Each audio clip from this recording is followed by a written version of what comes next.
Olha, nesse vídeo nós vamos te apresentar como você pode fazer uma simulação computacional para obter algumas informações práticas, tá? Uma delas, por exemplo, né, que a gente vai mostrar aqui hoje, é como você pode obter um espectro de absorção no infravermelho, mas lembrando que uma simulação computacional pode te dar várias informações importantes, como, por exemplo, também um espectro de absorção na região do UV-Vis, pode te dar também uma otimização da geometria da molécula, né? Você pode prever mecanismos de reações e uma série de outras informações. Aqui hoje eu quero te apresentar programas gratuitos que vão te permitir fazer esse cálculo, né? Para isso você não vai precisar de um computador tão potente assim, né? A gente está fazendo cálculos em um notebook simples, esse que está com essas configurações que foram apresentadas no início do vídeo. E para isso, então, eu vou te mostrar desde o início como que a gente pode fazer a instalação desses programas e a utilização deles para poder fazer todo o uso. Ok, então, o primeiro passo é a gente fazer o download desse software. A gente vai usar o Orca, então vou escrever OrcaDFT no Google mesmo, porque a gente precisa entrar nesse fórum, que é o fórum oficial do Orca, tá? O endereço, né, o link, eu já estou deixando na descrição do vídeo, mas é esse daqui, Orca Forum COFO MPGDE.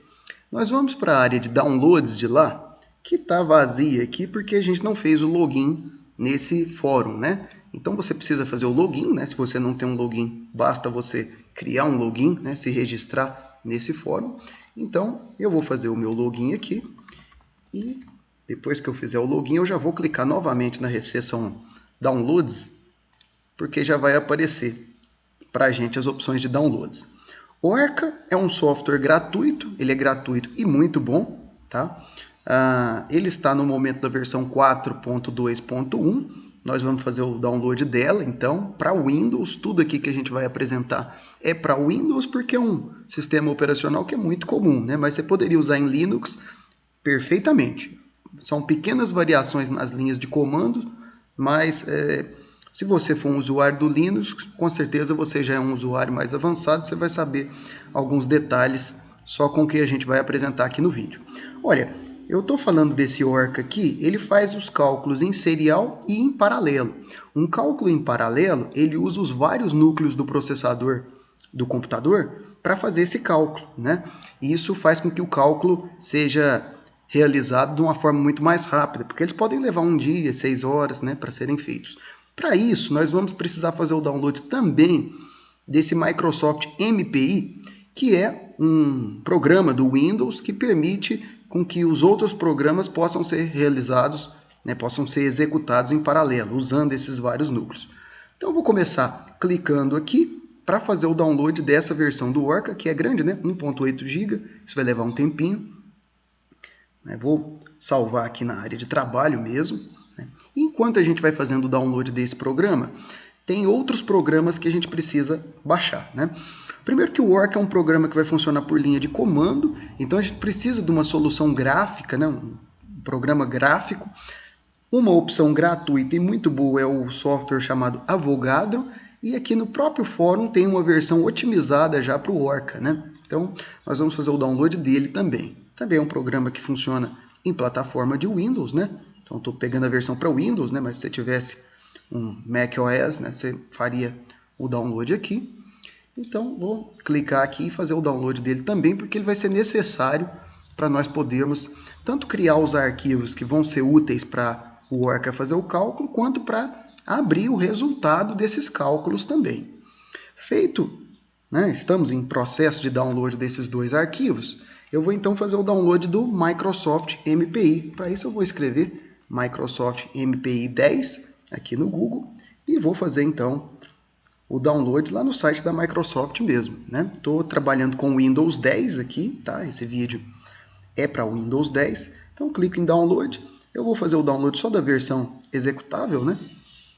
Vou dar um next aqui e salvar também na área de trabalho. Bom, ele já fez o download, o Avogadro também, o Orca. Assim que ele terminar o download, a gente já retorna aqui para poder continuar nosso processo.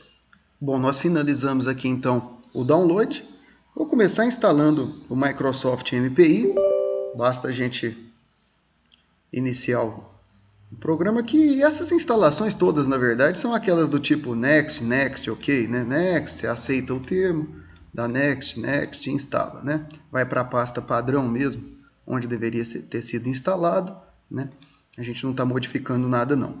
O Avogadro, a mesma coisa, eu vou abrir ele aqui e vou aceitar o termo, instalar para todos nesse computador, avançar e vou deixar ele também na pasta padrão do Avogadro, que é exatamente no diretório raiz, né? E vou avançar e instalar. As instalações tanto do MPI quanto do Avogadro são rápidas, né? O que vai demorar um pouco é a instalação do Orca, né? Até porque ele é um software de 1.8 GB o arquivo para fazer a instalação, né? Então, essa instalação deve levar por volta de uns 10 minutos num computador com essas configurações do nosso. Então, só dois lembretes que são importantes aqui, né? E só adiantando aqui que eu sou um usuário até novo nesse sistema, tá? Então, tem pessoas aí que são muito mais experientes que eu mesmo, mas aqui eu estou deixando um sistema que vai funcionar para você, né? E você pode aprender um pouco. Então, vai iniciar aí o processo de instalação do Orca, mas o que eu queria te falar aqui é duas coisas. Primeiro, nós vamos instalar ele no diretório raiz, no C mesmo, isso é importante, porque depois para a gente fazer a execução dos cálculos, pelo menos eu tenho facilidade de fazer esses cálculos de forma com que ele esteja no C, porque às vezes a gente vai precisar fazer alguns comandinhos lá no CMD, né? Então isso acaba tornando-se necessário.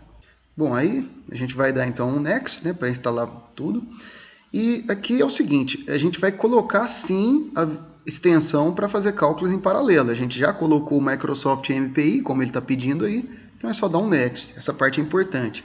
E deixar, como eu disse para vocês, aqui no C. Essa instalação consome quase 10 GB, né? Então é necessário ter um espaço no computador suficiente para isso.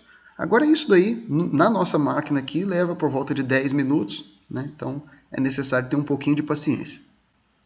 Bom, completamos então a instalação do nosso programa. Vou dar um close, fechar aqui também, estava aberto.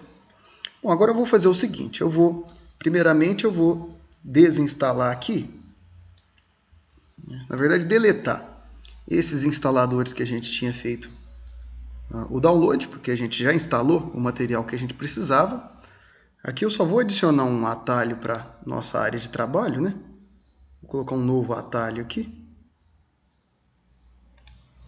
E vou procurar o nosso Avogadro, que vai estar em meu computador, C, a pastinha dele, né, que é Avogadro. Aí Avogadro novamente, bin, Avogadro. Enfim, né, esse é o endereço, só para a gente ter um atalho na nossa área de trabalho. Aqui, Avogadro exe. Pronto, então aqui a gente tem um atalho também, que é o que a gente vai precisar para poder fazer esses cálculos. Eu vou executar aqui o Avogadro para a gente iniciar então os nossos cálculos. Bom, essa é a interface do Avogadro. O primeiro processo que a gente pode fazer aqui então é desenhar uma molécula, né? E para desenhar a gente tem esse lapisinho aqui, onde a gente vai, né, selecionar o átomo que a gente deseja colocar e ir construindo a molécula. Quando eu clico aqui, né, ele já, por opção padrão, ele já completa com os átomos de hidrogênio. Eu poderia ir clicando aqui, aumentando a cadeia carbônica, né? Clico aqui, por aí vai, né? Aqui eu posso girar também a molécula, né? E posso dar um zoom para frente ou para trás, rolando o scroll lock do mouse, assim como eu posso clicar com o Ctrl e clicar, segurar o Ctrl, na verdade, e clicar. Bom, então eu vou desenhar uma molécula bem básica, que eu vou selecionar tudo que eu fiz e vou deletar. Vou clicar no lápis aqui e vou desenhar então um nitrobenzeno, né? Vou desenhar um anel aromático da seguinte forma: eu clico e arrasto, vou soltar o botão do mouse, clico e arrasto aqui de novo, clico e arrasto, vou desenhar seria um hexágono, né? Inicialmente, vou clicar e arrastar. Opa, não foi. Vou clicar aqui e arrastar.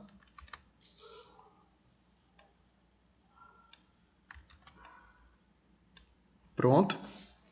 E agora eu vou né, nessa opção aqui de colocar a ligação, vou colocar as ligações duplas. Aqui a gente tem um anel aromático. Ele está muito feio ainda, né? Então, para isso, eu vou otimizar essa estrutura clicando aqui nesse E, que é a ferramenta de auto-otimização. Para moléculas orgânicas, um campo de força muito útil para a gente fazer essa otimização é o gap, tá? Então, essa otimização fica, quando eu dou um start, ela atinge um mínimo de energia, né? Essa aqui é a variação de erro. Quando ela é menor que 10 a menos 12, ele considera zero.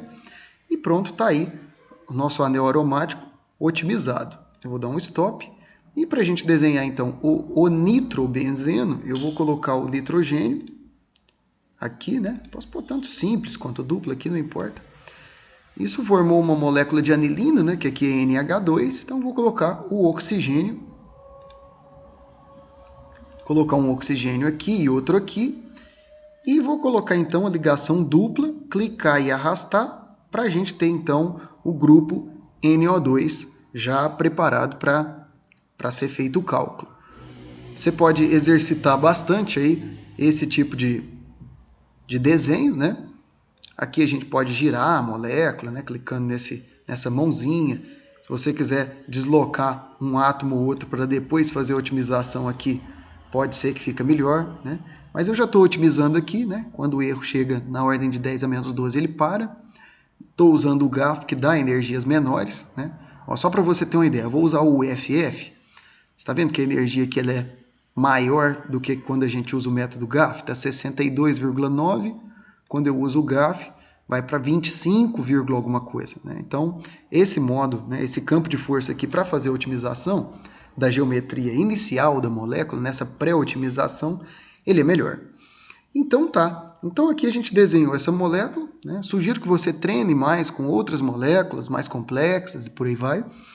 Mas agora a gente vai então submeter essa molécula a um cálculo. Para isso, eu vou clicar aqui em Extensions, Orca, Generate Orca Input, né? Então eu já quero te dizer que o que vai ser útil para o software, né, para o Orca fazer o cálculo, é só esse texto aqui, né? Tudo isso aqui vai virar só um arquivo de texto. E é necessário esse Avogadro, porque aqui ele coloca num determinado pedaço aqui desse arquivo de texto o átomo e a posição de cada átomo, né? Aí você pensa, como que você faria isso na mão? Não tem como, né? Então por isso que a gente precisa de um software para gerar esse arquivo inicial de entrada, né? Que a gente chama também de arquivo um arquivo do tipo input, né? Então, já adiantando que tudo que está na hashtag são informações desnecessárias, são só textos para que nós mesmos possamos compreender, né, ter uma interpretação melhor. E aqui são os comandos do Orca mesmo. Aqui é os comandos, né, aqui as coordenadas de x e y da molécula, aqui é a carga da molécula e aqui é a multiplicidade. Eu vou fazer isso tudo no Orca, mas eu vou clicar em avançado, porque esse basic aqui ele realmente é um sistema muito básico. Se você não está familiarizado a fazer um cálculo computacional, em geral a gente seleciona um conjunto de bases para isso. Eu vou selecionar esse TZVPP, que é um conjunto de bases grande, bom, né?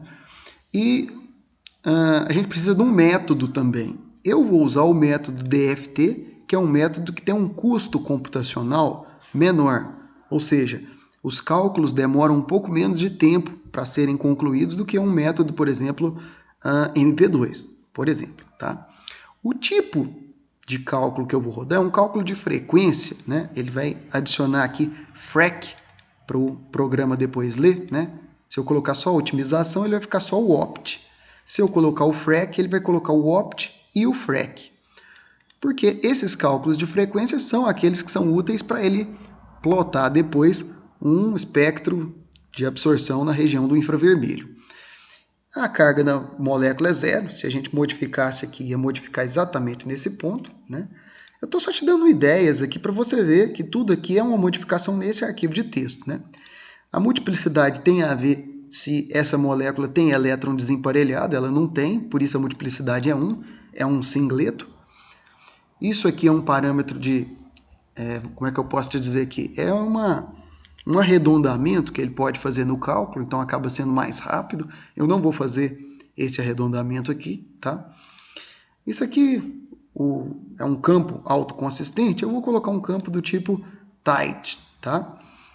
Esses outros dados a gente vai deixar aqui. Restrito a gente normalmente deixa essa opção porque é uma molécula normal, né? Não é um radical. Então, por essa razão, eu vou deixar o campo autoconsistente, né? Self-Consistent Field, né? SCF, do tipo restrito.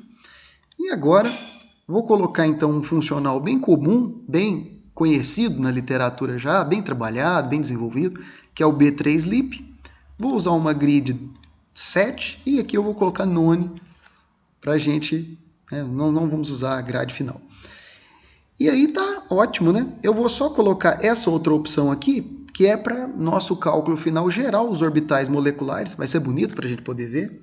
Note que cada vez que eu marco uma opção, ele coloca, né, ele incrementa no arquivo de texto alguma coisa.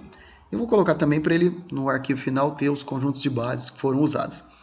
Bom, por fim, a gente tem então esse arquivo de texto aqui, né? Quando eu dou um generate aqui, ele vai gerar um arquivo de texto com esses dados todos. Eu só queria te dizer que o Avogadro, ele não coloca todas as opções que o Orca consegue ler. Por exemplo, uma opção muito interessante aqui é o comando PAL8, né? Que é para esse cálculo ser rodado em paralelo, né? Um cálculo muito mais rápido, utilizando os 8 núcleos do computador. Poderia ser 4, né? PAL4, PAL2, por aí vai. Mas a gente está usando aqui esse PAL8 para acelerar. Então ficou o seguinte, eu estou usando um funcional B3LIP, todo o cálculo de frequência, ele normalmente otimiza a molécula, é útil essa otimização. Frac é um comando para fazer o cálculo das frequências, poderia ser um comando também numFrac.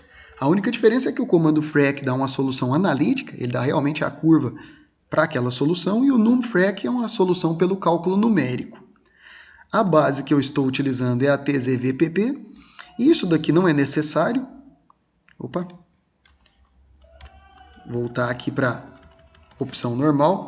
Esse conjunto de bases complementar não é necessário. Então vou apagar, né? E vou clicar aqui em Generate para a gente então gerar esse arquivo. Eu vou chamar ele de nitrobenzeno 1, né? Inclusive já tinha até um arquivo com esse nome aqui, vou salvar, não tem problema. Então, o nosso arquivo nitrobenzeno 1.inp, né, a extensão da abreviatura de input, né, que é o arquivo de entrada para o cálculo, está feita, né? Eu vou fechar aqui, tá? E antes de iniciar esse cálculo, vou só abrir aqui a nossa pastinha Orca em nitrobenzeno.imp, só para você ver, né? Vou abrir isso com o bloco de notas mesmo, tá? Só para você ver que o que foi gerado pelo Avogadro foi simplesmente esse arquivo aqui, tá? Hashtags, tudo que está na hashtag é desnecessário. Se eu quiser apagar aqui e salvar no arquivo, posso fazer isso também, tá? Aliás, eu posso incrementar aqui com alguns comandos, caso eu quisesse também, né? Mas eu vou deixar assim porque já está pronto para a gente fazer o nosso cálculo. Vou salvar e está ok. Nosso arquivo está em C Orca, né? E ele chama nitrobenzeno 1.inp.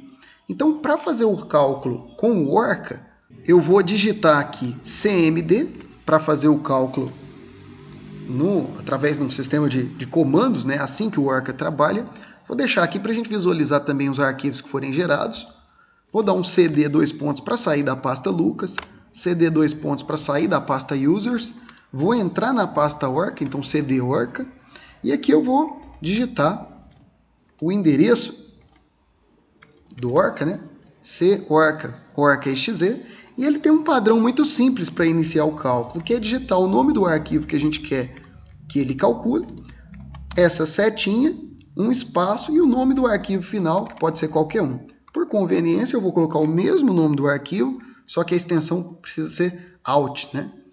E aqui eu vou dar um Enter e ele vai então fazer esse cálculo para nós. Você pode ver que alguns arquivos temporários começam a ser gravados, são vários, né? Mas no final do cálculo esses arquivos desaparecem, tá? Só lembrando que esse cálculo pode levar um tempo e assim que ele terminar, nós já voltamos aqui.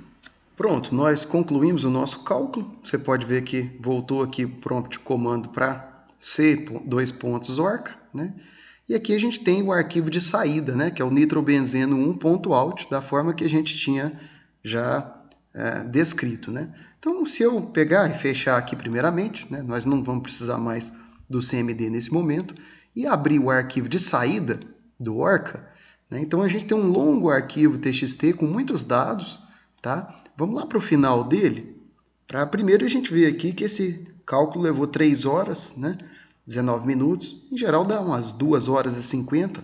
Agora demorou um pouco mais porque a gente também está fazendo a gravação do vídeo.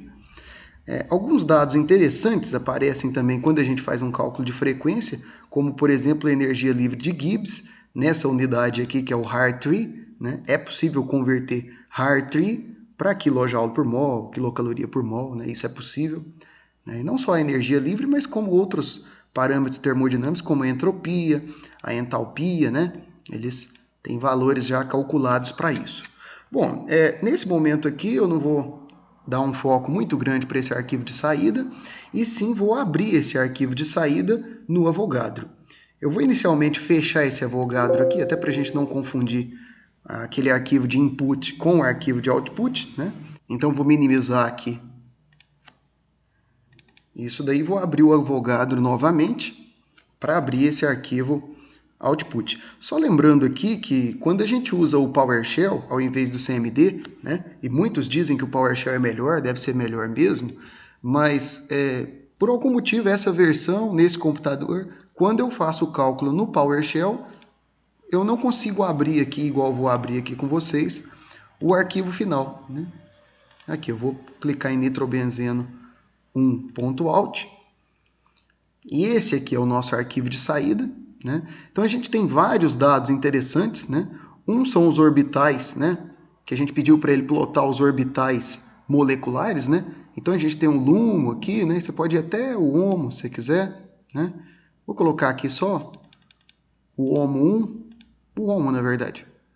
O HOMO, o orbital HOMO dele seria assim, ó. A gente pode girar e tudo, né? Para ter uma ideia de como seria o orbital molecular, o último ocupado, né? Ou o primeiro desocupado, né? O de mais baixo nível, né? Desocupado, que é o LUMO, né? Mas o que realmente vai interessar aqui para a gente é o espectro de absorção no infravermelho. Bom, se eu não quiser mostrar mais esses orbitais moleculares, basta eu tirar, né, essas superfícies aqui. Basta eu desativar aqui em Surfaces, né? Nessa guiazinha que era o Display. Bom, e agora algumas informações interessantes. Bom, em relação à absorção no infravermelho, eu posso ver aqui algum local onde ele absorve com intensidade alta, né? Como por exemplo aqui, ó, 1586 centímetros a menos 1, né? Eu vou ver que ele tem uma absorção até interessante. Se eu quiser ver uma animação de que vibração seria essa, né? Eu posso animar para ter uma noção. Agora, o que realmente interessa disso daí, né? Claro que a gente pode analisar aqui como seria o estiramento, né? Posso pedir para ele animar, ele vai me dizendo como seria essa animação, né? Mas o que mais interessa para a gente seria observar um espectro na região do infravermelho. Então, inicialmente, quando a gente clica em Show Spectrum, ele mostra assim, mas eu estou interessado no espectro do infravermelho, né? E esse aqui é o nosso espectro de infravermelho da molécula de nitrobenzeno que a gente calculou. Né? Agora sim, eu só preciso te fazer uma consideração muito importante sobre esse espectro, vou até fechar ele aqui. Quando a gente faz um cálculo desse tipo, normalmente a gente calcula para uma molécula no estado gasoso, em vácuo, né? E além de tudo, uma observação muito importante, né, é que esse espectro foi calculado considerando assim uma aproximação das configurações eletrônicas, né, da estrutura eletrônica, e principalmente foi usado um operador hamiltoniano do tipo oscilador harmônico. Mas o oscilador harmônico ele tem um pequeno desvio, é necessário fazer uma pequena correção para esses valores que a gente está observando aqui, porque na verdade uma superfície mais interessante, mais realista para esse tipo de espectro seria a superfície de Morse e não a de um oscilador harmônico. Então, para isso, né, existe já um link aqui, né? Eu vou dar um show spectra aqui novamente, tá? Mas existe um link de um site muito bom que a gente tem que permite fazer essa correção aqui. Bom, primeira coisa eu cliquei em Infrared, depois fui em Advanced aqui, né? Eu estou em Infrared, né? A parte onde eu preciso mexer é Infrared Settings. Aqui é o seguinte, primeiro que está aparecendo muitas designações de pico, eu vou cortar algumas, né? Aqui em Threshold, né? Que é o limítrofe, né? Vou cortar só para essas principais aqui, né? Vou dar um threshold 2, tá? Outra coisa que você pode ver é que eu coloquei aqui já de propósito isso daqui, mas esse espectro normalmente aparece assim para nós. E aqui é que tá. A gente precisa fazer uma pequena correção aqui, porque nós não temos um oscilador harmônico, e sim uma superfície de Morse. Então, nesse link aqui, ó, tá? Que isso aqui é um banco de dados para comparação e performance de cálculos de química computacional, eles têm uma escala para a gente poder reescalar o nosso espectro de infravermelho, levando em consideração esses desvios, tá?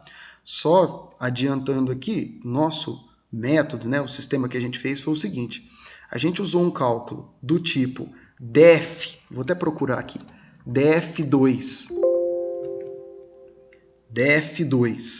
TZVPP, né?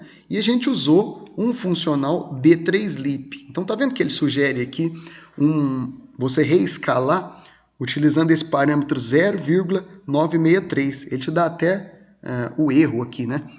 Que tem normalmente nesse processo. Então eu vou fazer o seguinte: eu vou vir no nosso gráfico e vou colocar um scale factor de 0,963, conforme ele me sugeriu. E aqui então eu tenho, né, uma aproximação boa de como que seria o espectro de absorção no infravermelho dessa molécula, né, utilizando um cálculo DFT. E para verificar se esse cálculo é correto, eu vou recorrer então ao valor experimental.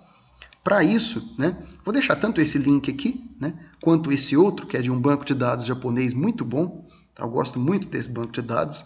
Ele é um banco de dados gratuito. Basta a gente clicar aqui, né, e vamos procurar então o espectro na região do infravermelho do nitrobenzeno. Bom, então eu vou digitar aqui em inglês, né? Nitrobenzene. Vou dar um Enter. E aqui a gente tem, ó, IR, né? Do nitrobenzeno. Bom, ele nos dá um espectro aqui do filme líquido, né? O filme líquido tem vários estiramentos. Vou colocar aqui numa solução de tetracloreto de carbono, até porque aparece só os principais, os mais intensos. Bom, e aqui a gente tem então o nosso espectro, tá? Embora esteja bem pequeno, dá para a gente ver assim, ó, esses dois picos mais intensos seriam então das absorções aqui, ó, né, aqui até te mostra, em 1349 e 1541. Então, 1349 e 1531. Se a gente for ver o nosso, 1324 para 1349 é um desvio pequeno, né?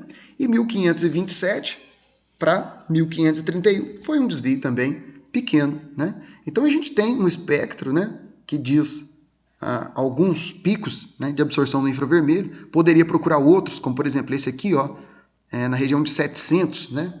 Se a gente for ver o nosso aqui, as 600, 700, é bem esse daqui, ó. Então a gente tem uma absorção até interessante aqui, seria por volta de 600 e pouco, né, 682, por exemplo, né? Então aqui em 682, 699, estão aí os picos, né? É claro que alguns picos podem estar mais intensos que outros, até porque isso tem a ver também com as interações que essa molécula sofre com ela mesma, né? Com outras, né? Outras dela mesma. Então, por conta dessa razão, existem algumas aproximações. Mas não deixa de ser um método muito bom para a gente prever esses espectros, tá? Em função do funcional que você vai usar e a base de dados, você tem alguns fatores de reescalagem interessante. Bom, então tá aí, né, esse processo que a gente utilizou, né? Para quem não está muito habituado a observar espectro de infravermelho, ela é uma ferramenta para elucidação estrutural muito importante, né? E às vezes até para determinação quantitativa, né? Se bem que a gente usa muito mais para elucidação estrutural de algumas moléculas.